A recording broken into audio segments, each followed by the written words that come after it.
ಇವತ್ತು republic of ಕಲಬುರಗಿಗೆ ಅಂತ ಹೋಗಿದ್ದಾರೆ. ಏನಕ್ಕೆ ಹೋಗಿರೋದು? ಇವತ್ತು ವಿರೋಧ ಪಕ್ಷದ ನಾಯಕರಾದಂಥ ನಾರಾಯಣ ಸ್ವಾಮಿ ಅವರು ಕಲಬುರಗಿಗೆ ಹೋಗಿ ಜನರ ಮುಂದೆ ಅಳ್ತಾ ಇದ್ದಾರೆ.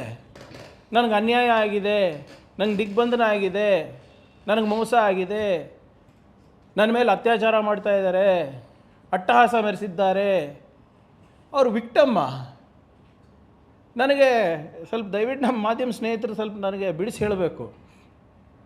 ಬಹಿರಂಗವಾಗಿ ನಾಯಿ ಅಂತ ಬೈದಿದ್ದು ನನಗೆ, ಅವ್ರು ಹೆಂಗೆ ವಿಕ್ಟಮ್ ಆದರು? ನನಗೆ ನಾಯಿ ಅಂತ ಬೈದು ನನ್ನ ಮತಕ್ಷೇತ್ರಕ್ಕೆ ಹೋಗ್ತಾರೆ.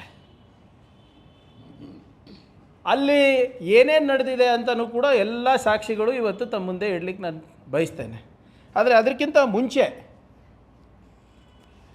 ಇದು ಅವರು ಸ್ವಲ್ಪ ನನಗೆ ಬೀಳಿಸಿರಬೇಕು. ಅವರಷ್ಟು ಹುಷಾರು ನಾನಿಲ್ಲ.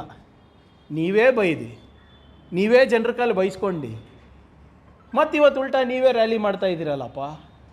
ಇದ್ರ ಲಾಜಿಕೇ ನನಗೆ ಅರ್ಥ ಆಗಿಲ್ಲ. ನನಗೆ who is the victim here? ಬೈದವರ ಬೈಸ್ಕೊಂಡವರ?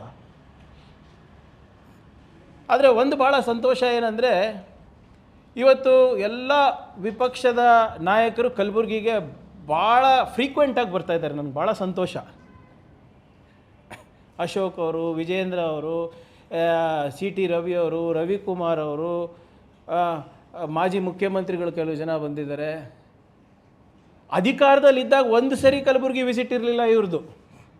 ತೆಗೆದು ನೋಡಿ ಅವ್ರದ್ದು ದಿನಚರಿಗಳನ್ನು, ಶೆಡ್ಯೂಲ್ ತೆಗೆದು ನೋಡಿ, ಏನು ಒಂದು ಸರಿ ಇರಲಿಲ್ಲ. ಆದರೆ ಈಗ ಕಲಬುರಗಿಗೆ ಇವ್ರದ್ದು 4ನೇ ವಿಸಿಟ್, 4ನೇ ಪ್ರತಿಭಟನೆ ಸರ್ ಇದು. ಹೌದು, ಕಲಬುರಗಿಗೆ ಬಂದು ರೈತರ ಬಗ್ಗೆ ಕಾಳಜಿ ವಹಿಸಿದ್ರೆ ಆಯ್ತಪ್ಪ, ವಿರೋಧ ಪಕ್ಷದ ಕೆಲಸ ಅವ್ರು ಮಾಡ್ತಾಯಿದ್ದಾರೆ. ಬಂದು ನಮ್ಮ ನೀತಿಗಳು ಸರಿ ಇಲ್ಲ, ನಮಗೇನಾದರೂ ಒಂದು ಟೀಕೆ ಮಾಡೋದಿದ್ರೆ ಅದನ್ನು ಒಪ್ತೀವಿ.